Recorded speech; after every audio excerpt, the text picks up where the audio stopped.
আজ আমি তোমাদের সাথে শেয়ার করব আলুর পরোটা। চটজলদি কীভাবে আলুর পরোটা বানানো যায় সেটাই তোমাদের সাথে শেয়ার করব। চলো চটজলদি বানিয়ে ফেলি। এখানে পেঁয়াজ কুচি, আদা রসুন আর একটু হলুদ অ্যাড করেছিলাম, তারপরে সেদ্ধ করে রাখা আলু অ্যাড করে দিলাম। তারপরে কিন্তু লঙ্কার গুঁড়ো, জিরা গুঁড়ো, ধনিয়া গুঁড়ো আর একটু কাঁচা লঙ্কাও দিয়েছিলাম, যাতে গুঁড়ো লঙ্কাটা একটু কম দিতে হয়। গুঁড়ো লঙ্কা যত কম খাবে ততই স্বাস্থ্যের পক্ষে ভালো।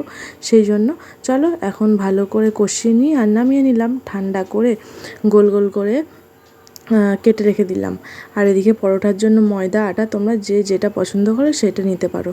আর একটু কিন্তু বড় বড় করেই করেছি, ধাবা স্টাইল বলতে পারো, কিন্তু ঘরোয়াভাবে। এখন বাটির মতো করে এর মধ্যে আলুর পুরটা বেশি করে নিয়ে ভরে দিলাম।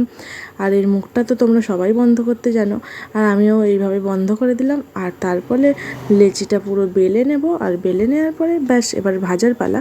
তোমরা চাইলে তেল, বাটার অথবা মাখন অথবা ঘি যে কোনো একটা দিয়ে তোমরা ফ্রাই করতেই পারো। আমি তো তেল দিয়ে ফ্রাই করলাম, যেহেতু গরম সেই জন্য একটু হালকা পাতলা খাওয়ার চেষ্টা করছি। আর তোমরা অবশ্যই বানিও। আর আমার রেসিপিটা তোমাদের যদি ভালো লেগে থাকে তাহলে অবশ্যই চ্যানেলটিকে সাবস্ক্রাইব করে আমার পাশে থেকো। আর অবশ্যই তোমরা বানিয়ে খেও আর আমাকে কমেন্ট করে জানিও যে কেমন হয়েছে। আমার তো ভীষণ টেস্টি হয়েছে। আর তোমরা অবশ্যই টক দইয়ের সাথে সার্ভ করো আর অবশ্যই খেয়ে জানিও কেমন হয়েছে।